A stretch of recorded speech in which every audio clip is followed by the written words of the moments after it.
Sog'inganlar uchun hammaga assalomu alaykum. Ancha bo'ldi video qo'ymaganimga.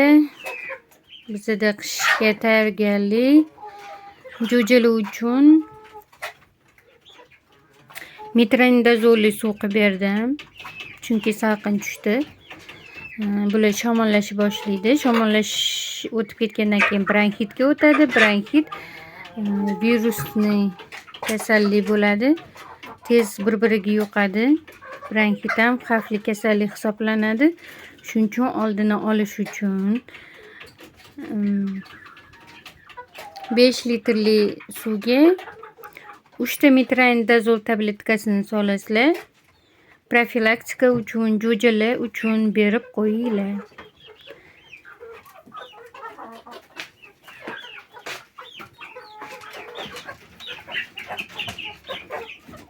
Bular astrologlar. Ini sal kichkinaroq. Siqqancha qo'yib qo'ydim.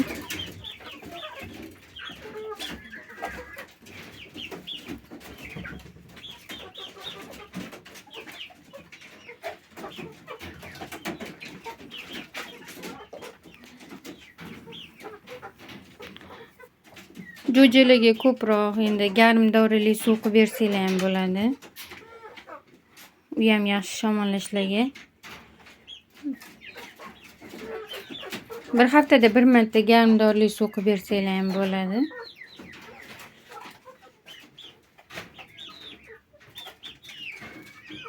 Suvlardan eson chiqarib olishimiz kerak endi. Budga hali tug'larni kirgizmadim. Ular yozgisi deydi. Bugundan kirishadi.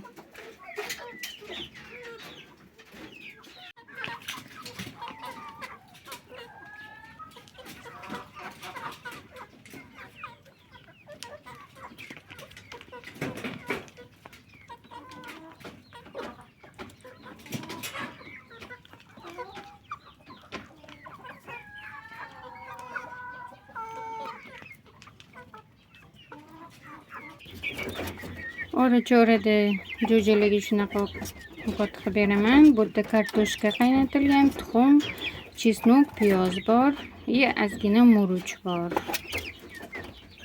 Murch aytib o'tganman, tabiiy antibiotik hisoblanadi bularga. Beramiz.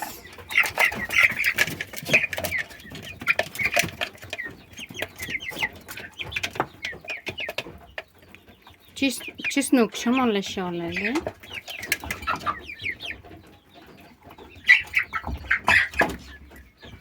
Murch ham yaxshi narsa.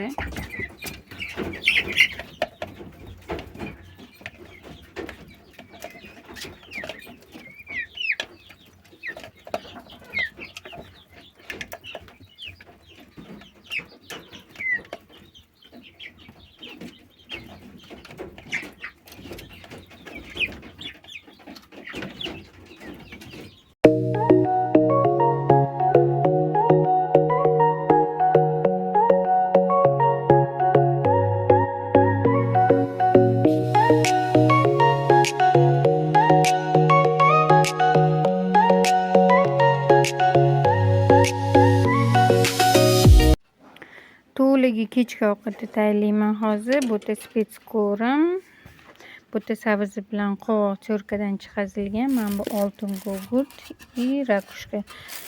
Hozir bilasizlar, tulash davri boshlangan.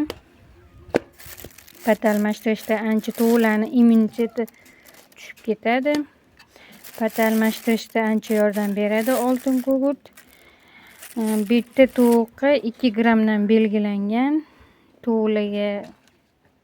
Tug'laringlarni hisoblab shunga qarab beraverasizlar. Rakushka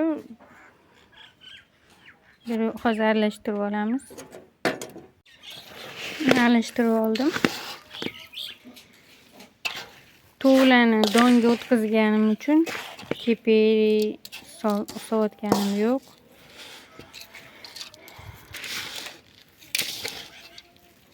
Şunu beraman hozir. Hozir bilasizlar, kun qisqargan.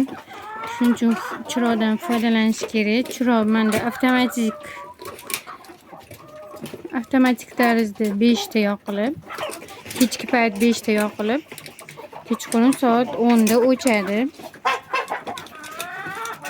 Kunni uzaytirib berish kerak bularga. Kun qisqargani ham shu tuxumdorligiga ta'sir qiladi. Shuning uchun iloji boricha tovuqxonaga chiroq o'rnatinglar. Video yoqqan bo'lsa, like, savolinglar bo'lsa kommentariyada kutib qolaman. Xayr, salomat bo'ling.